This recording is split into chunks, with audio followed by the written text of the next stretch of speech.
New York never fully sleeps, but sometimes it blinks. On the night this began, the city blinked at the exact second I opened the diner's glass door and let the wind in. I am Lila Monroe, waitress, night shift, shoes that know the sound of a double order of waffles before the ticket prints, pocket notebook, a stubborn heart. The sign above the counter says open 24 hours. The neon blinks in a rhythm I now hear in my dreams. Our cooks call it the heartbeat. Our manager calls it overhead. I call it home, even when it pushes me away. The clock over the pie case says 11:47 p.m. My feet say tomorrow. A man stands outside under the awning, arms folded inside a gray coat that used to be someone else's. A knit cap pulled low. A beard that looks like it grew while surviving things. He does not ask to be seen. He simply is. I carry coffee pots to table 9. I refill a cup for a nurse who looks like the end of a storm and the start of a shift. I drop a cherry on a sundae for 2 kids who saved up for sugar. I work my way back to the door. The man steps in with the wind and stops on the mat like he's asking permission from the floor. He looks at the no loitering sign, then at the pie case, then at me. His eyes have the color of steel that has learned mercy.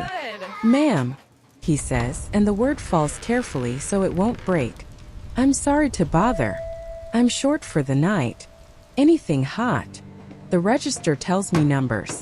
My wallet tells me a truth I don't like saying out loud. I have $10 in cash until Friday. Tips were thin. Bills are not. I look at the cook. He shakes his head toward the back. Policy. No freebies. No I'll use to strangers.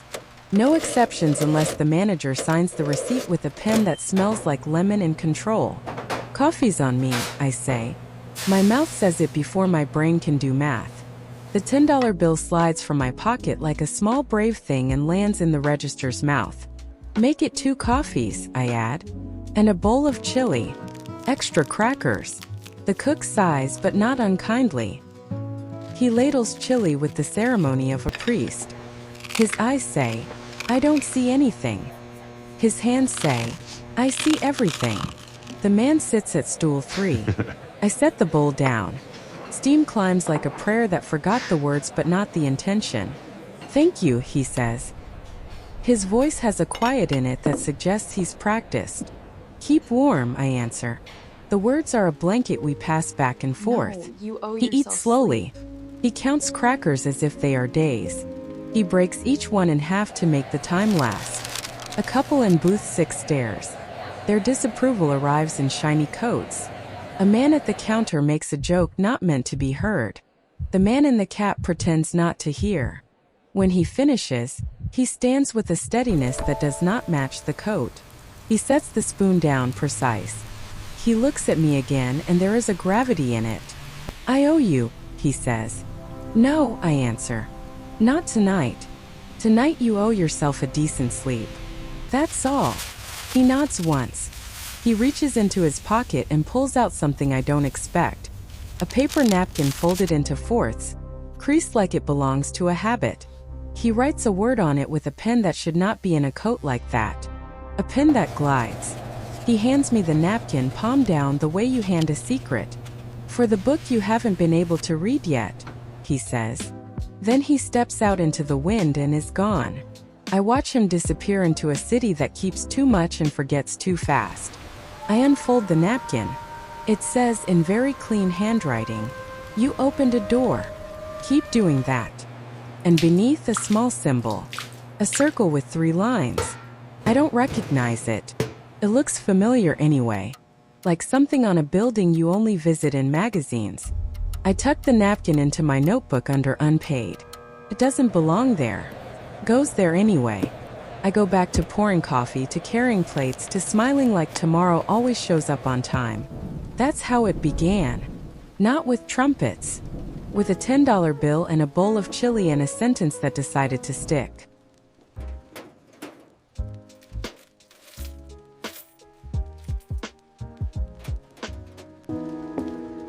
The diner is my stage and my shelter, but the backstage is a ledger. I rent a room over a bodega where the hum of the refrigerators is the lullaby. My mother's pills line up like a calendar. I keep them in a shoebox with a note that says take with food, as if the note could conjure the food. We are not a tragedy. We are math. We are subtraction that tries to learn addition. Paula Green, our manager, wears a smile that has teeth. She can balance 3 trays at once and 3 stories at once. 1 story for customers, guys, it was a slow month. 1 for the owners, 1 for us. Slow month. Tips go into a jar, then into an envelope, then into hands. The envelope feels thinner this month. When I count in the bathroom stall with the door latched and the fan loud, it feels thinner again. Credit card fees, she says when I ask. Shrinkage. Breakage. People dine and dash. The world is what it is. I nod.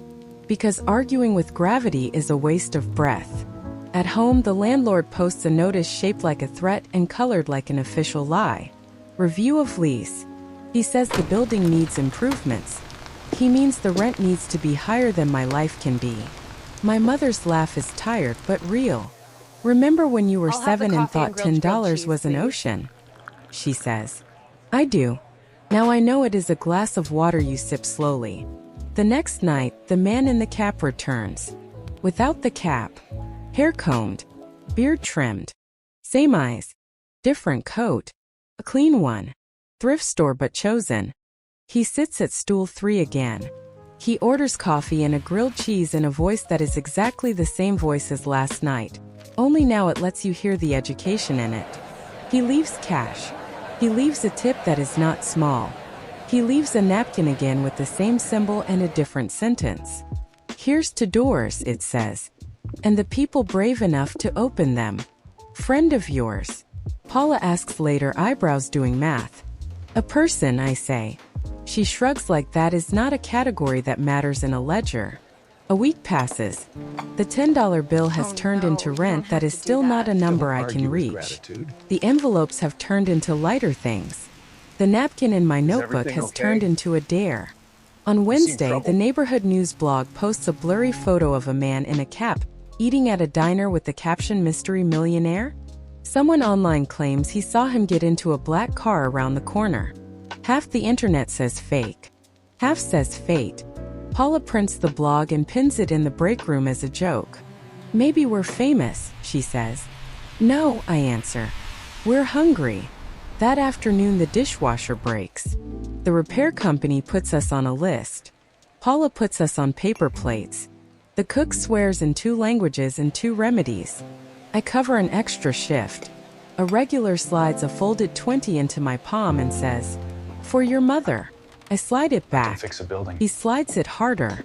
Don't argue with gratitude, he says. I don't. That night the man in the cap is waiting when my shift ends. No cap. Just clean lines and a coat that fits. And a question he asks like it matters more than it sounds. How much are you behind? He says. I laugh because if I start crying in the doorway I might never move again. Enough, I say. Too much, he says back as if finishing my sentence. He introduces himself. Grant Ellison, he says. The name clicks in my mind like a seatbelt. Ellison, the symbol on the napkin. The news articles about Ellison Capital, and a foundation with a logo that looks like a circle with 3 lines. A man who keeps his photo off the front page and his promises on the page no one reads. Why the coat? I ask. I do this sometimes, he says. Sometimes I need to see the city without it pretending for me. You could just ask people, I say. He smiles. Sometimes they answer better when they don't think they're answering a test. I'm not sure if I should be angry or impressed. I find out you can be both. I gave you my last $10, I say. I know, he answers. Why? I ask. Because it was the right thing to give, he says. And because you're the kind of person who would find a way to be okay anyway. That's a lot of faith for a person in a cap, I say. It's a lot of faith because of a person in a cap, he says back. He asks if I can talk for 10 minutes. I say yes because the bus comes every 20 and the next one after that is a long time to stand thinking. We sit in booth 1. The neon washes our faces in diner sunset. He asks about the envelopes in the dishwasher and the notice on my door. He asks about Paula's smile and the owner's silence. He asks like a man who collects puzzles for breakfast. I can fix a building, he says. I can't fix a soul. But I can try not to break one.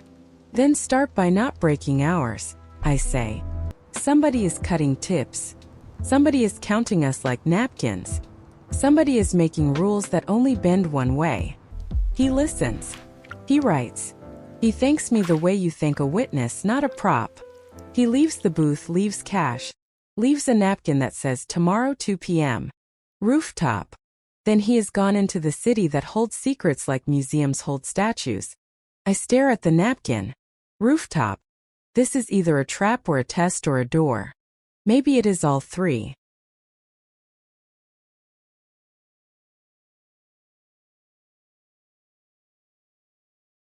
The roof above the diner is a square of sky held up by tired bricks. Air conditioners hum. Pigeons argue. The city makes its constant promise. Noise if nothing else. At 2 p.m., I push through the metal door and step into sunlight thick enough to drink. Grant Ellison stands at the edge looking not at the skyline but at the street below. 2 other people are with him. One has a notebook. One has a face that looks like it tells truth for a living. Lila, he says. Thank you for coming. I told my mother I was meeting a man on a roof, I say. She said bring pepper spray and hope. He laughs like someone who remembers how to. He introduces Eva Cho, who works for his foundation, and Marvin Reyes, who used to be a union investigator and now is something else with a badge that looks more like a key than a weapon. I run a program, Grant says. Sometimes I go into the city with a coat that lets me be small. I try to see if the engines we build are actually helping the people who hold them up. You mean people like me? I say. Yes, he answers. And your mother. And Paula. And the cook who pretends not to see when seeing would be expensive. He asks me to tell them everything I told him last night, but slower. I do. Halfway through, I stop apologizing for the length.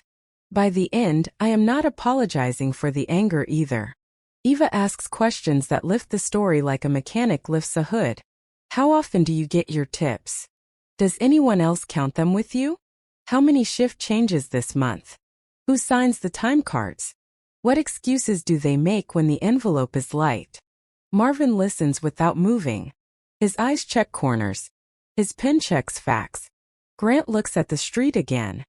He looks like a man who knows exactly how many floors are under his feet and exactly why they matter. 2 things, he says finally. First, I want to hire you. Part-time at first. Liaison for Open Table, Open Doors, a pilot we've been running in other boroughs. You tell us where the cracks are before people fall in. And the second? I ask. Second, I want your permission to investigate the diner. Quietly. If what you say is true, it's not just a bad month. It's a system. You don't need my permission to do that, I say. I do, he answers. Because without your trust, the truth costs more. I agree. Because someone with a key just promised not to lock the door behind himself. He hands me a small envelope. Inside is a card with a number and a short contract I can actually read. No traps. No tiny fonts. Just a rate that will change my week and a clause that says I can say no. Also, he says, and his voice softens in a way that means the next thing matters more than money. I'd like to cover your mother's prescriptions for 3 months while we sort this. No strings. Just a human thing. For the second time in 2 days, I almost cry on a roof. I swallow it. I nod. I say thank you with my eyes because my mouth is busy not making a noise. As I leave, Eva says, one more thing. When you're back on shift, act normal. What is normal? I ask. However you've been surviving, she says. Do that. We'll do the rest in the walls.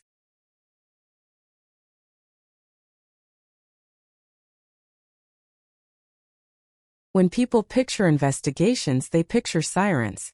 Mostly they are clipboards. Week 1 sounds like boots on tile and pens on paper. Marvin sits in booth 7 and doesn't order the meatloaf.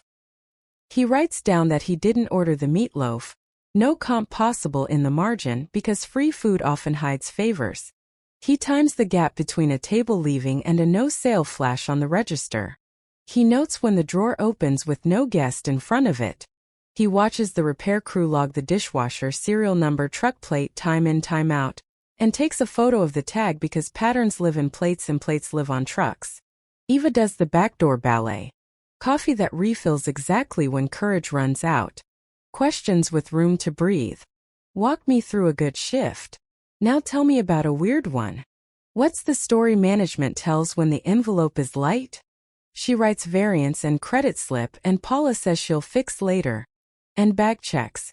Rumor policy. I keep pouring coffee and writing tickets and folding the napkin with the circle and lines in my pocket. Paula notices the new faces. She tightens her smile. She pulls me into the office and closes the door that sticks unless you lift it. What are you doing? She asks.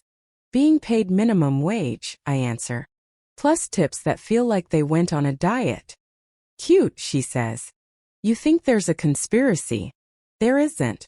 There's math. Do you want this job or not? I want honesty, I say.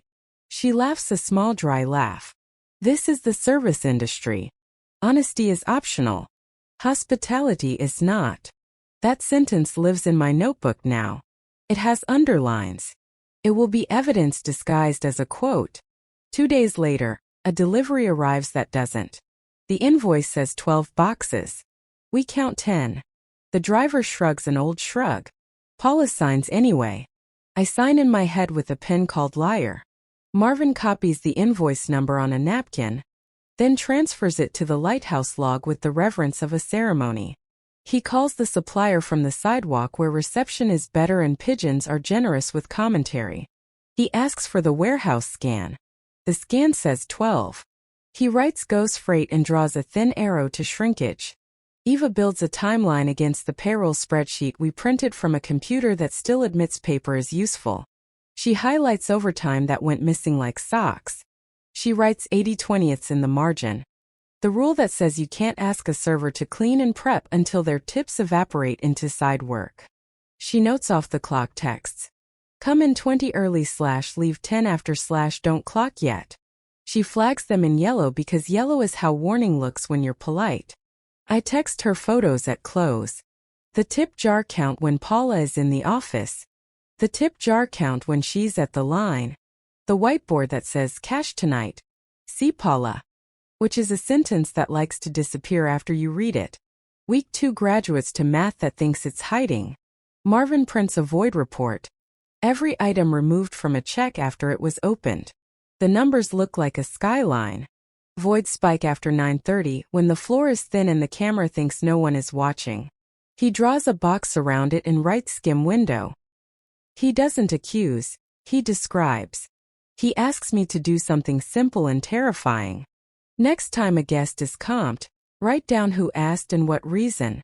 Not to punish generosity. To measure it. When generosity is a line item, it stops eating other line items for lunch. Eva interviews a dishwasher whose English lives in the present tense. He doesn't know the word retaliation. He knows the feeling. He says, "No Saturday for me if I talk." She slides him a small card. Retaliation hotline. On the back there is a sentence, "You can call me at night." He folds it twice, puts it in his sock and nods like a vow. Paula tries a new theater. Management is concerned about theft, she says to the room at pre-shift. Bag checks return like a ritual no one prayed for. We line up at the back door and open our bags like suspects in a play that has bad reviews. I text Eva bag checks. She replies with next steps. Document. Time and place. Ask who ordered it. Do not refuse alone. Do not consent to a phone search.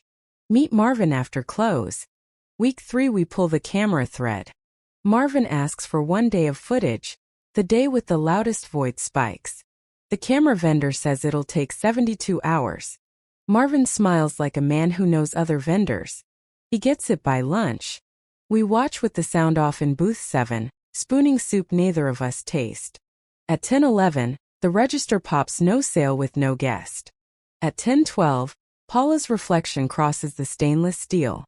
At 10:13, a barback carries the tip jar to the office without a second set of hands. At 10:15, the jar returns lighter as if it did cardio. We rewind to 6:42 delivery truck. Camera sees 12. Back door sees 10. Clipboard sees Paula signing a 12. Clipboard also sees my face and my face sees the future. Eva says, "We have enough to ask. Not enough to accuse. Ask first." Marvin nods.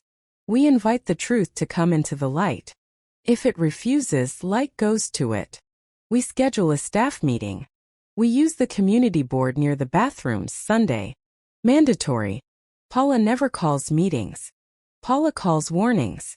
This time we called it, but we let her think she did. Better acting keeps the room calmer. Sunday, 4 p.m. We stand around the pie case like it is a podium. Paula holds a clipboard like it is a law. Tips are down, she says. Management is concerned about theft. The word lands like a slap. The cooks stiffen. The hostess looks at her shoes. I meet Paula's eyes and do not flinch. She says there will be bag checks. She says there will be monitoring. She says this is for our own good. Marvin in booth 7 sets down his mug. He stands. Eva appears from nowhere like a well-timed truth. Grant steps in from the sidewalk as if the city held the door for him. Perfect timing, he says. Let's talk about theft. Paula's face rearranges itself into something that would prefer not to be in a photograph. Grant is polite. He is also exact. He asks how many deliveries were short this month. He asks why cash tips take the scenic route to our hands. He asks which owners prepared the quarterly shrinkage report, and how they arrived at shrinkage that only shrinks us. Marvin produces papers. Void reports, camera stills, delivery manifests, copies of schedules with off-the-clock requests highlighted like warnings on a map. Eva produces logs. Interview notes with consent signatures, a timeline taped to truth. Paula produces words that don't fit together in the way she hoped. I do not speak. I stand with the people who have stood for me when a tray was too heavy and a night was too long. We are very quiet. It is the kind of quiet that makes the truth feel welcome. Grant turns to us. He says, no more bag checks. He says, no more disappearing envelopes. He says, no more blaming the hands that carry the place. Then he looks at Paula. He does not gloat. He does not bark. He simply says, you have work to do elsewhere. Today. 2 words. You're done. It is not a firing in anger. It is a boundary. It is a lock on a door that needed one. Paula's mouth opens. A sentence tries to form and fails. She leaves through the back with her clipboard and a dignity she forgot to invest in. I exhale for the first time in 3 winters. The room does not cheer. The room resets. Grant replaces the tip jar with a transparent lockbox and accounting policy that involves 3 people, 1 calculator, and a whiteboard. The new ritual is a poem that rhymes with fair. Jar to table in public view. Count aloud, 1 voice leads, 2 verify. Write totals by category. Cash, card, delivery. Calculate pool with the formula printed on the board. Sign 2 staff, 1 manager. Photograph the board. Send to a group thread that includes no owners and all workers. Seal envelopes with 2 signatures across the flap. Post the daily sheet by the clock like art. We cheer then, not the loud kind, the relieved kind. Children who just got recess back. Start today, he says. Start now. We do. Eva tapes a worker's bill near the clock. No off-the-clock work. Overtime is pay, not rumor. No retaliation, with a hotline that rings to her, not a void. Breaks belong to you. Even when the floor is thirsty. Marvin pins a calendar. Audit dates, payday posts, delivery checks. He teaches us a sentence to say to anyone with a clipboard that forgot its manners. I'm happy to help. What's the policy? Can you show me? Grant asks who wants to learn the count. Hands go up. Mine too. We learn together and the math is not hard, the hard part was the hiding. At close, the lockbox clicks like a safe that trusts the room again. The whiteboard shows numbers that look like rent and groceries and a prescription I don't have to split in half. We take a photo. We send it to the thread. Phones light up in apartments where nights used to be calculus and are now arithmetic. When the last guest leaves, Grant wipes a table like a person who understands why tables matter. Eva collects the sticky notes we made into law. Marvin draws a little bell in the corner of the whiteboard and writes, "Transparency makes this sound." I lock the back door and feel it slide into the frame like a promise keeping itself. Outside, the air is less heavy. The block looks the same to strangers and different to us. We walk to the corner and the streetlight flickers like a habit trying to quit. Grant asks if I ate. I say not yet. He hands me a sandwich that tastes like tomorrow. We do not take a victory photo. We take attendance. We say names out loud: Raul, Mira, Tan, Jules, Priya, like a roll call for a class called Kept Promises. We leave the whiteboard up. We leave the bell where kids can see it. We leave the door open long enough for one more person to come in and say, "Is it true?" Yes, it is true today. We'll make it true again tomorrow.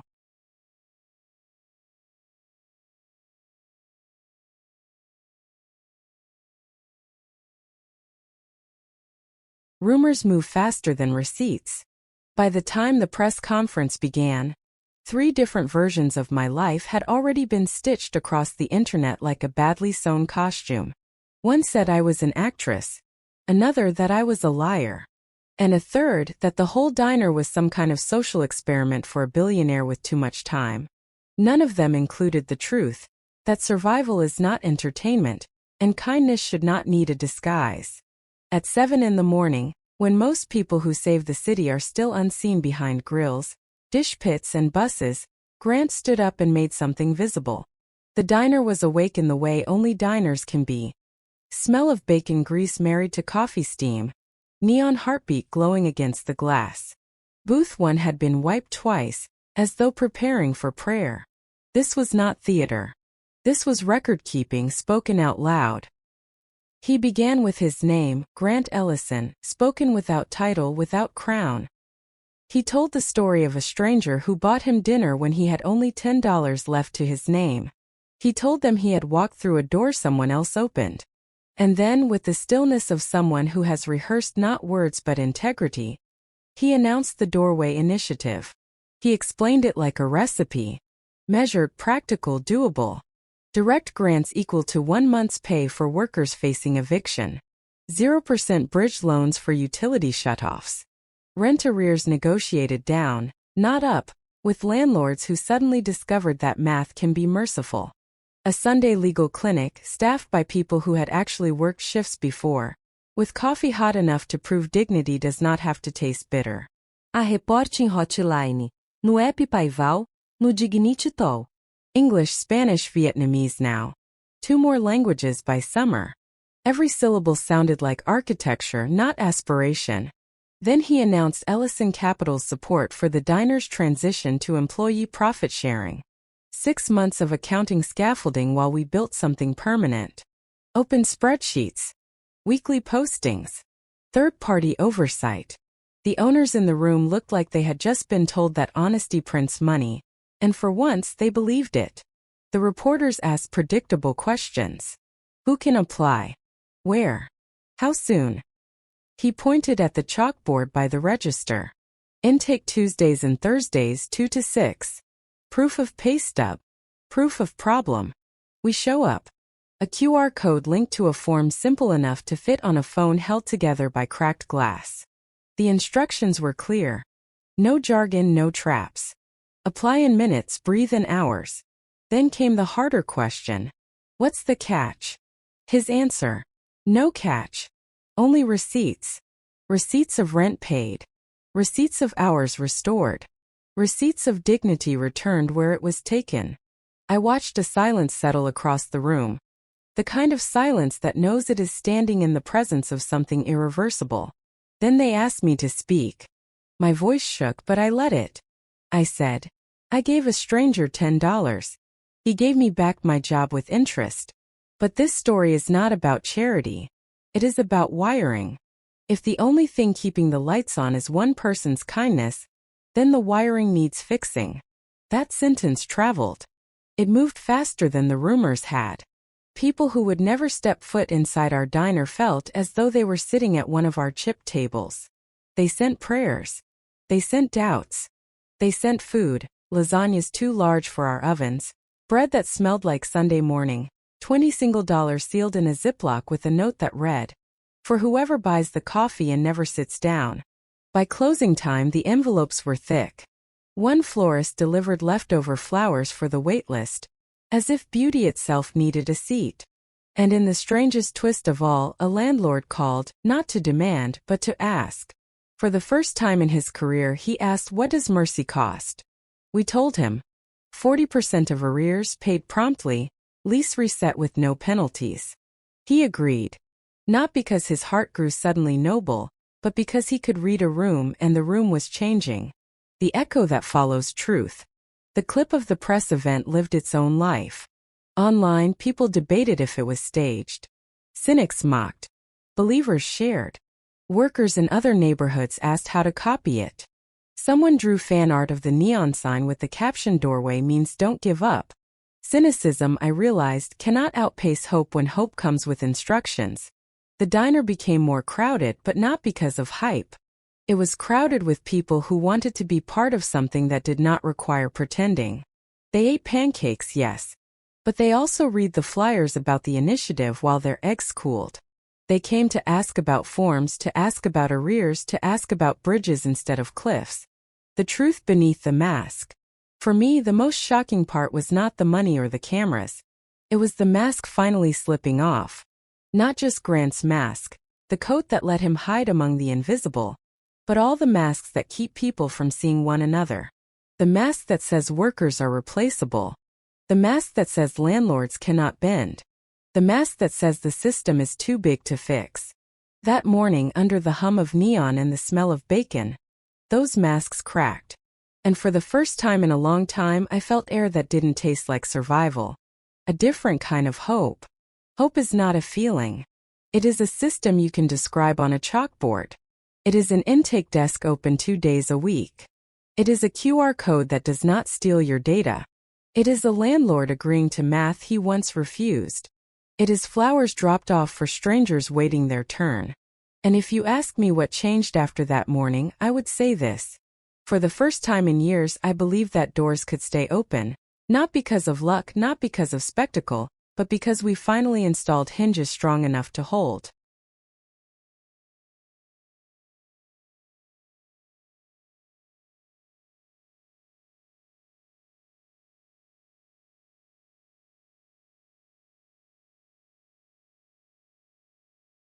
We kick off our first intake that afternoon. Our table is just a door laid across sawhorses, positioned under the gentle light near the pie display. We have 2 clipboards. 3 pens that actually work, believe it or not.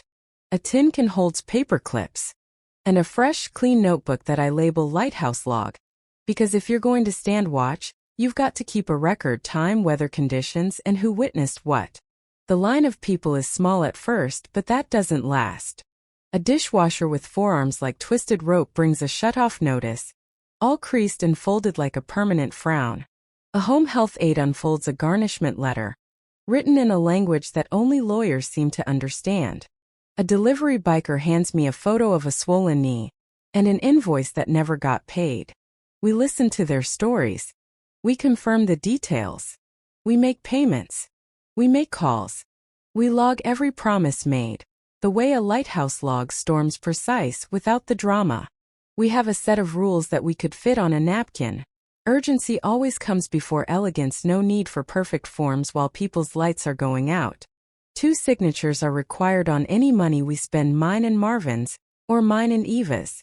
Receipts are organized and stacked in plain sight: photo, staple, ledger. And we never let shame conduct the intake. We stick to nouns and verbs, not diagnoses. The dishwasher's name is Raul. The notice has the word "final" printed in a font that seems to be shouting. He has 3 kids and a car that's reliable but getting old. He tried calling the utility company himself, but the hold music just kept playing like they were getting paid by the minute to keep him waiting. We call the human number the one a janitor gave Eva years ago, When his cousin was about to lose a refrigerator full of insulin, Marvin does the talking using his bill pay voice. Warm, calm, and utterly impossible to sell anything to. We pay the past due amount.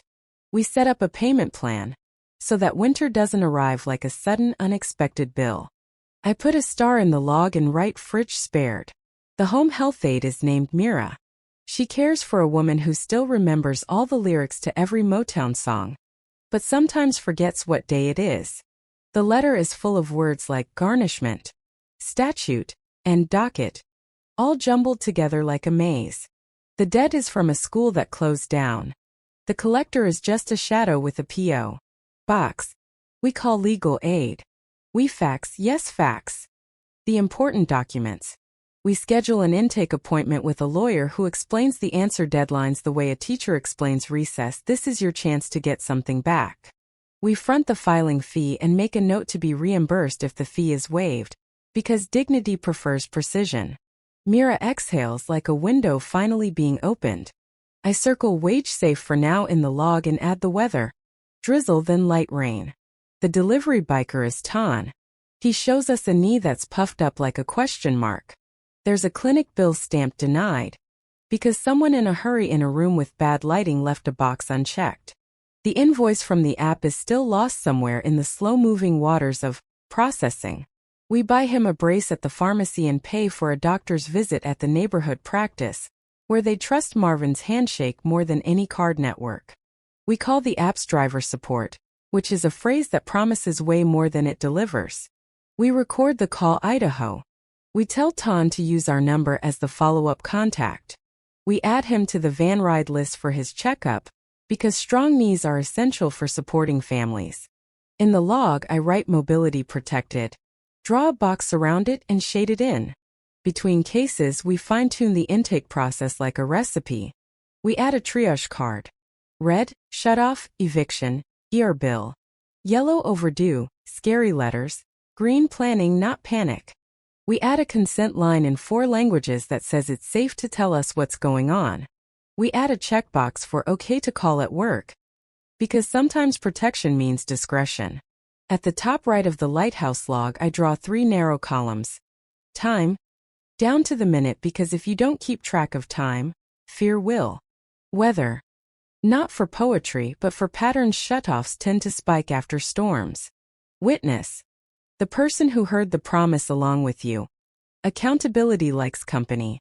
The phone scripts are kept in a manila folder labeled, Hold for Human. Hi, I'm calling about account. I'm authorized to make payment. Can we skip the menu and go straight to a person? I'm happy to confirm my identity after you tell me what you see on your screen. If you can't waive the fee, who can? I'll wait. When the line gets longer, Eva starts the pre-check. Name what hurts, when the problem started, and whether there are kids in the room. We put out stickers for the kids, water for everyone, and translation placards for languages we don't speak yet. We keep a box of granola bars labeled, For Courage Only. At 4:30, a man in a maintenance uniform, named Jules, brings in a pink slip for storage arrears. His brother's ashes are in that unit. The timeline is extremely tight. We call the facility from the alley, because the reception is better where the pigeons are arguing. The manager starts with policy, then shifts to tomorrow at noon, and finally lands on, let me see what I can do. We send Jules off with a receipt and a hug disguised as a pat on the back. In the log, grief storage saved. At 5:15, a teacher with eyes that look like it's always final season brings a collection notice for a textbook rental from 4 years ago that has tripled in cost like gossip. We pay it with the petty cash, which I've learned to mistrust less and cooperatives to trust more. We add a book swap shelf to the doorway school plan, because the future shouldn't be charging late fees to the past. By 6, we've stabilized 7 crises, escalated 3, booked 2 next-day appointments, and learned 5 new ways the system says maybe later to people who need help right now. We're learning to answer right now with a chair, a phone call, a transfer, and a promise. That night, Grant walks me to the corner. The streetlight flickers when the wind corrects a mistake. He hands me a tea because sometimes leadership means lowering your blood pressure, not raising it. Why me? I ask. You passed a test you didn't know was a test, he says. I hate tests, I reply. This one hates itself too, he says. But it found the right person. Is that what you do? I ask. Find people. Try to, he says. Too often I find problems pretending to be policies. He asks about my mother. Her laugh is stronger. Her pills are paid for. The shoebox is now a drawer with a label and a lock that works. He asks about me. I tell him about the book the napkin mentioned, the novel I keep writing in my head because paper costs money, and so does permission.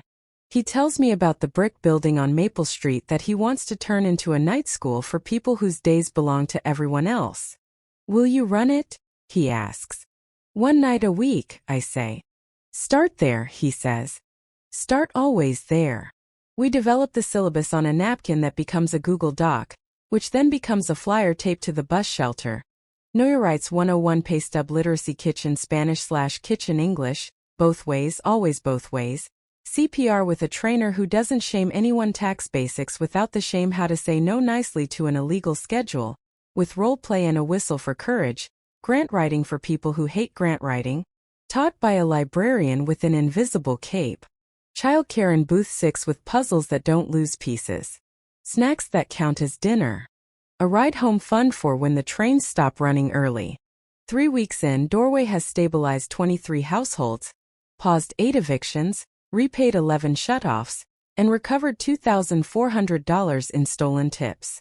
We put those numbers on the chalkboard next to the pie flavors. People order both. A reporter asks if this is scalable.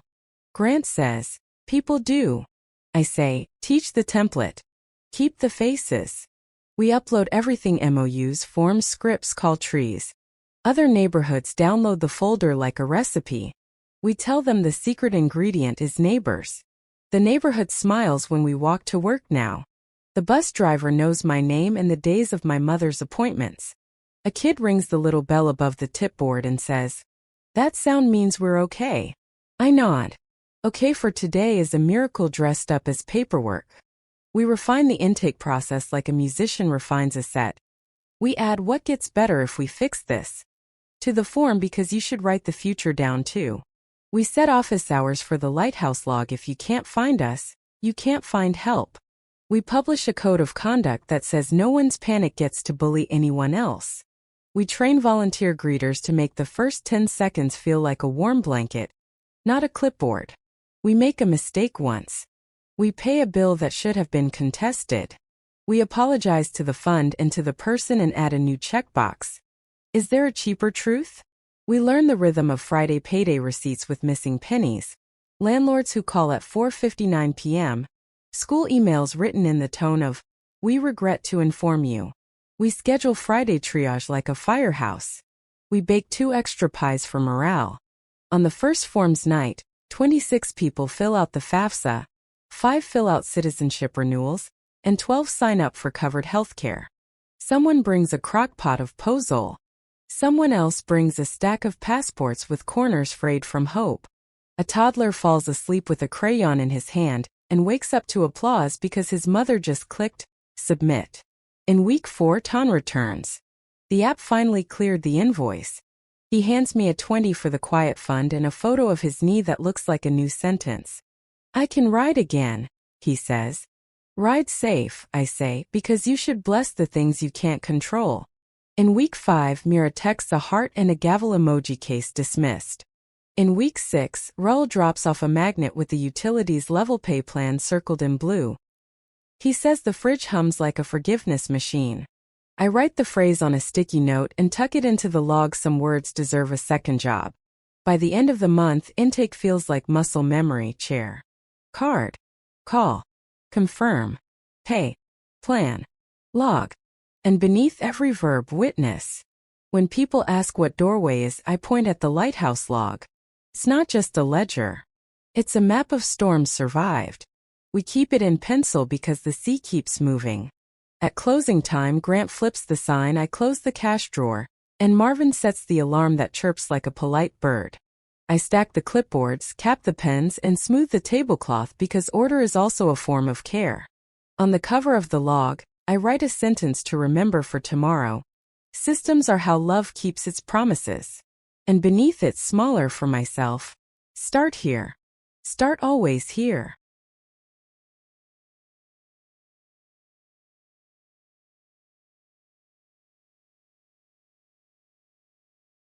Just when you think the river has found its course, someone upstream throws a rock. A week into profit sharing, a lawyer shows up with a smile that looks like a receipt. Gray suit, silver tie. He represents Trident Holdings, a quiet fund with some very loud owners. They have a stake in the diner. They want the old profit margins back. They want the paperwork that lets tips be turned into fees again. They want things to be quiet. Marvin meets him with a folder that's as thick as a consequence. Before and after numbers printed in font sizes you can't argue with. Bank deposit logs. Signed tip sheets. Screenshots of delivery app fees with red arrows that look like sirens. Calendar overlays that show sale days matched to missing tips. He makes it clear that the theft wasn't a misunderstanding. He lays out labor law and sentences even I can understand. He lays out a choice. Keep bleeding us dry or keep the place and run it the right way. The lawyer says he'll elevate the issue. We know what that word means in this city. It means stall. It means someone else will say no later. Grant calls a meeting in booth 1. He is calm like a bridge. Trident will push back, he says. We'll push back harder. But this is your house. You decide how loud we get. The cook says, loud. The hostess says, louder. I say, clear. Clear is louder than loud. Clear means facts with verbs. We split up the work. Case file. I compile the wage theft docket statements, time cards, photos of posted schedules, and the screenshot of a manager's text that says, keep it off the books. Blurred number, but not blurred nerve. External. Eva emails the Department of Labor with a subject line that sounds like a doorbell, request for investigation. Tip diversion, overtime miscalculation, retaliation risk. Community. Grant calls the neighborhood association and the faith leaders. We ask for chairs, not opinions. Media. Marvin drafts a one-pager titled How We Count Now. So no one else can tell our story with their own assumptions. We invite the neighborhood to pie and policy night on Thursday. We set up the table. Lemon meringue next to Labor 101. A teenager reads the handout and asks, is wage theft like shoplifting but the other way around? Yes, I say. Then why isn't it called a crime? We look at each other like a mirror. Sometimes it is, Grant says. We're working on getting the names to catch up. We document everything. We notarize everything. We back everything up. We post the new tip counts on a board by the door, with a bell above it. Kids ring the bell on their way to school. The bell is a joy that nobody can put on an invoice. We open a separate account titled Team Fund, with 2 signers and daily text receipts that anyone can see. We print Know Your Paycheck zines and hand them out like menus. We hang a laminated poster in the dish pit. 10 sentences to say when someone tries to make your hours disappear. First sentence. Let's put that in writing so I can understand it better. Trident sends out a glossy mailer claiming that we're mismanaged. They mail it to people who eat here every day. The neighborhood laughs in the voice of breakfast. Because you can't gaslight a room that shares coffee. A food reporter writes a story called The Diner That Stopped Shrinking. The photos look like hope with a pour-over coffee. The last shot is a close-up of the bell. The caption reads, Transparency makes this sound. Agent Ortiz from the SEC off duty, but never off justice drops by for coffee. No comment on ongoing investigations, she says, which is how you say hello when you're carrying a badge. She asks for waffles and a copy of the public tip postings. This belongs in every portfolio review, she says, and leaves a card like a bookmark. The DOL timeline begins like a metronome. Week 1 intake assigned, document request, names of supervisors. Week 2 interviews after closing in booth 3. Workers talk with no manager present. Translators we chose sit like scaffolding. Week 3 preliminary findings. Tip diversion substantiated. Overtime calculation non-compliant. Retaliation risk. Week 4 settlement conference scheduled. Trident learns that quiet has an opposite called record. Within 2 weeks, the lawyer returns with a different smile. He has discovered compromise. He has discovered that profit can learn some manners. The phrase without admitting wrongdoing tries to sneak in through the side door. Marvin points to the bell. Ring it, he says. The lawyer swallows. We can agree to terms. The consent agreement takes 2 pots of coffee and a plate of fries. Tip transparency is now policy. Daily postings, weekly totals, signatures from 2 different roles. Delivery counts require 2 signatures, driver and shift lead. Paid out at the end of each shift like the weather forecast. Overtime is real time and a half done right. Back pay with interest where we got it wrong. Payday calendars posted a month in advance. If payday slips, workers receive late fees from ownership. Bag checks are gone unless a judge says otherwise. No retaliation in writing with a hotline that rings to a third-party ombuds who knows what retaliation looks like in the daylight. Quarterly independent audit, public summary posted on the wall next to the health grade. Mandatory training on wage law for managers and owners with a quiz you actually have to pass. Certificate hung by the time clock. Joint authority. Any 2 workers can request an audit spot check on a random day. Back pay schedule printed and signed. Names replaced by worker IDs if someone wants privacy. Dignity honored both ways. Paula becomes a memory with lessons. Her name turns into shorthand for, we don't do that here. Trident wants us to celebrate quietly. We choose clear instead. We host a shift meeting with donuts and pins that work. We read the terms out loud, then in Spanish, then in the language of nods. We all sign as a group. Grant signs as a witness. Agent Ortiz isn't there. But her eyebrows are spiritually. The first payday under the new system feels like a holiday with a budget. Line cooks double-check the math because the past leaves habits. The hostess cries over $86 that used to vanish like steam. A dishwasher Venmos $20 back to doorway with the note. For the next guy. The bell rings. The room listens. Justice doesn't roar. It clicks like a door you fix properly. We hang the consent agreement next to the health grade and the photo of Marvin in the 90s when his hair was wild. Customers read it like a menu item. Some take pictures. One grandpa says, "Why isn't this everywhere?" We print extra copies. We tape one to the bus shelter. We mail one to a diner 3 neighborhoods over with a sticky note. Use our lawyer. Or use this as a threat. Enforcement matters, so we practice it like scales. Trident tests the boundaries once late invoices. A scheduling error. A call to the bookkeeper at 4:58 p.m. We respond with a group email that includes the auditor, the DOL case number, and 3 photos of the bell. Boundaries hold when you fasten them in public. We run manager training like driver's ed for paychecks. Scenario. A guest left cash on a table, who owns it? Answer. The pool, not the pocket. Scenario. Overtime requests the night before payroll, what do you do? Answer. Pay it, fix scheduling later. Scenario. Side work off the clock? Answer. Illegal. You knew that when you asked. Quiz question. Define retaliation. Answer must mention schedules, sections, shifts, and the tone of the walk-in fridge. We post the scores, not the names, because shame is lazy. Improvement is specific. By the end of the month, our numbers are boring in the best way. Sales are steady. Shrinkage is gone. Turnover is down. Doorway reports 41 households stabilized. The night school has 24 students, 2 babysitters, and 1 bulletin board full of first pay stubs that people actually understand. A reporter calls this SG at the corner table. We call it Tuesday. The DOL closes the case with a monitoring period. We calendar the dates like birthdays. Trident's quarterly call mentions operational improvements. No one says the word bell. We don't mind. We can still hear it. We send a packet to 3 other diners.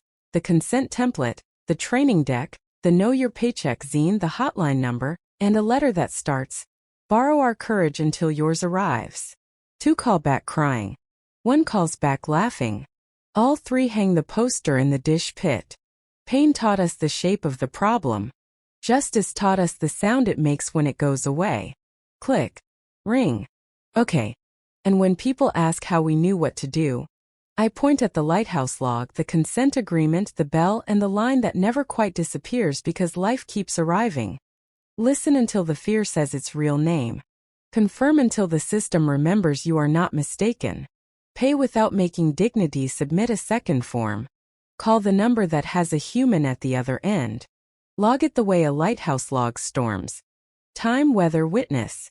We didn't invent justice. We just installed handles on it. So a dishwasher can hold it. So a hostess can ring it. So a lawyer with a gray suit and a silver tie can hear it and adjust his smile to fit the light. The bell rings again. A kid claps. The dishwasher hums. The neon heartbeat blinks steadily.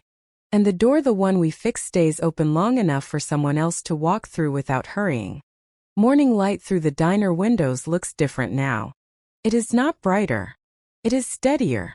The neon open sign hums with the rhythm of something earned, not borrowed. The bell above the tip board rings twice before the eggs hit the grill. Children laugh at the sound as though it were music written just for them. This is what happiness looks like when you have lived through pain. Not fireworks, not parades, but the quiet continuation of what people once told you was impossible. We call it the Long Tuesday. Because life is not lived in verdicts or headlines. It is lived in Tuesday mornings where the coffee is hot, the paychecks are correct, and no one has to flinch at the sound of their name. The house we kept together. Grant leans against booth 1, watching the cook flip pancakes like records in a jukebox. Marvin sets down invoices that look boring in the best possible way. Balanced, predictable, human. Eva Cho interviews a new host by the back door, her recorder catching laughter instead of complaints. The diner has become more than a business. It is a house with too many chairs and just enough heart. We keep building that house. The team fund pays for 2 birthdays and 1 funeral in the same month. Both matter. We discover that grief and joy weigh the same when you carry them together. The hostess frames her first debt-free paycheck stub. The dishwasher frames a GED certificate. Someone hangs them on the bulletin board beside pie specials and bus schedules. This is not charity. This is architecture. The neighborhood's voice. At pie and policy nights, the tables are crowded not just with plates but with stories. A taxi driver explains overtime law better than a lawyer. A grandmother tells us how she learned to read by watching her grandson's homework. A teenager proposes that every receipt should print the tip pool distribution at the bottom. We write it down. We test it. Within weeks, customers tell us they prefer it. They trust us because we trust them with numbers. The neighborhood no longer just eats here. It testifies here. One night, a nurse from the clinic down the block stands up. She says, "When you fixed wages, you also fixed time. My patients come in less exhausted.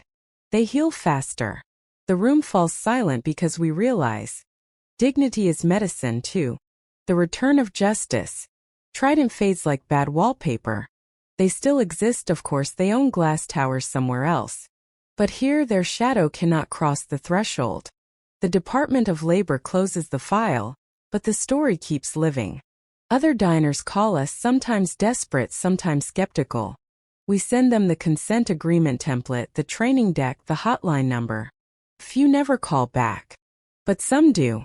We hear bells in other neighborhoods. Justice does not retire. It replicates. My mother's bench. On Sundays, I walk my mother to the bench near the clinic. Her hands are slower now, her breath shorter, but her eyes are fierce. She reads the laminated poster above the bench. For those who listen before they judge. And she smiles at me like she knows the secret of endurance. She once told me that loss is just love that needed a new verb. She was right. We turned loss into labor. We turned pain into policy. And here we sit, surrounded by the sound of children drawing rainbows on paper placemats, knowing that her quiet resilience was the foundation all along. A room that breathes. Sometimes investors stop by, curious about why a corner diner shows up in financial journals under the phrase, operational resilience. They expect a pitch. We hand them coffee. We hand them the know your paycheck scene. We tell them, sit. Listen. They leave without slides but with a new word in their vocabulary. Enough. The market learns slowly but it learns. Durable outlasts dramatic. Promises outlast profits. And the rooms we build with dignity in their walls outlast all of us. Vale's question. One evening Grant sits across from me in booth 1. He asks, "What would you have built if you never found the wallet?" I pause. I think about it. Then I answer. Something smaller. Something lonelier. Something that would not have lasted. He nods. Then let's keep building the opposite. And so we do. The last bell. The bell rings again. Always by someone new. A child. A cook. A lawyer with a silver tie who now eats here instead of threatens here. Each time, it reminds us that transparency is not decoration. It is oxygen. One night, the dishwasher teaches his son how to ring the bell properly. Hand steady, wrist light. The boy laughs and says, "It sounds like we won." And in that moment I understand. Happiness is not a prize you keep hidden in a safe. It is a sound you share until everyone knows the melody. The door stays open. We did not invent justice. We just installed handles on it. Now a dishwasher can hold it. A hostess can ring it. A lawyer in a gray suit can hear it and adjust his smile to fit the light. The door, the one we fixed, stays open long enough for someone else to walk through without hurrying. And if you ask me today what happiness looks like, I will not describe riches or crowns. I will describe this room. A room where people breathe easily. A room where promises are kept. A room where the bell rings not to summon but to remind us. We belong here.